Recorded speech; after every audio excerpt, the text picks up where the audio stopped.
Mélodie FM. Mélodie FM. Allez, l'actualité de la vie associative, on va parler avec Florence et Sport d'enfance jeudi. C'est la journée. Vous allez nous expliquer, car je crois que c'est vous qui avez créé cette journée pour l'enfance. C'est ça, Daniel. On a fait notre première journée de soutien national aux enfants malades et handicapés parce qu'elle n'existait pas. Donc, elle se déroulera le 12 juin dans le quotidien.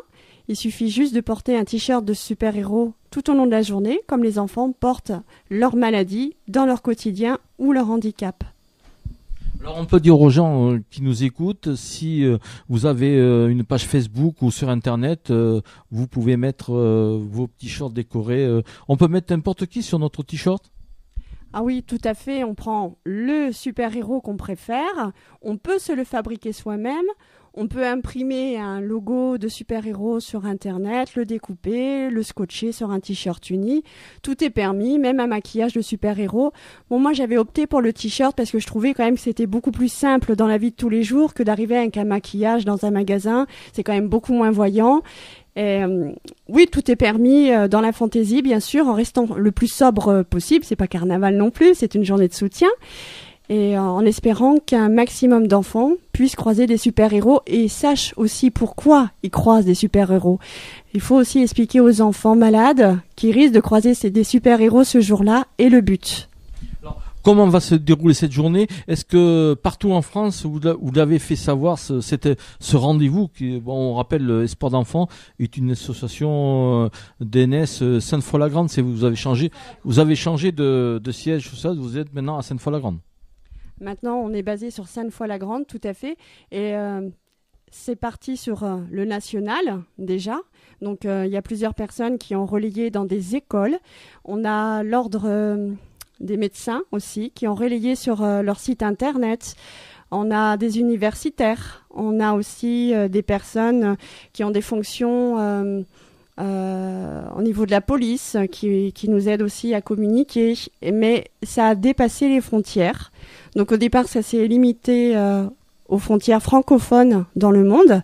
Et il y a aussi le mouvement qui est repris au Brésil, qui est repris dans d'autres pays, parce que c'est un mouvement qui a touché, parce qu'il est simple, parce que c'est pas une action commerciale, ce n'est pas un appel aux dons, c'est juste un mouvement solidaire. Et pour en revenir à ce que tu disais tout à l'heure, Daniel, sur les réseaux sociaux, parce que j'ai pas le droit de les dire. Donc oui, sur les réseaux sociaux, sur les deux, nous sommes totalement présents. Nous avons aussi un site internet qui est www.espoirdenfants.fr, donc espoir au singulier et d'enfants au pluriel. Et bien sûr, vous pouvez poster vos photos en selfie avec vous et votre t-shirt ou en famille, comme vous voulez. Plus on est de fous, plus on est nombreux, plus ça plaira aux petits. Alors, il faut savoir que vous avez réalisé dernièrement des rêves. Vous avez été reçu par le premier des Français. Vous avez été aussi tout simplement vers l'équipe de France. C'est vrai qu'on parle beaucoup de football, donc des rêves qui se réalisent. Oui, le mois de mai a été très riche en rêves puisqu'on en a réalisé 12 en tout. Et les 3 derniers qu'on réalisés ont été vraiment des temps très très forts puisque c'est le petit Enzo qui a visité l'Assemblée nationale et rencontré le député Florent Boudier. Et je tiens à préciser que c'est grâce à lui et à son équipe qu'on a pu organiser cette journée. Nous avons après visité l'Élysée avec rencontre avec Monsieur le Président de la République.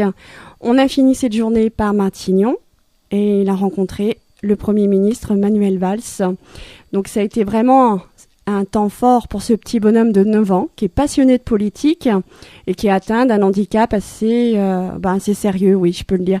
Et le lendemain, donc, il a été encore beaucoup plus gâté, j'ai envie de dire, parce que ça, c'est le rêve de beaucoup de grands enfants qui sont pas malades, c'est de rencontrer l'équipe de France.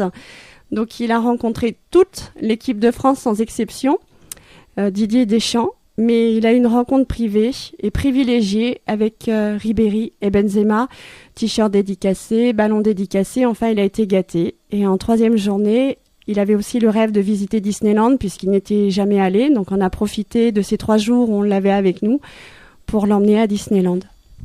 Alors on peut dire jeudi 12 juin, pensez aux enfants ?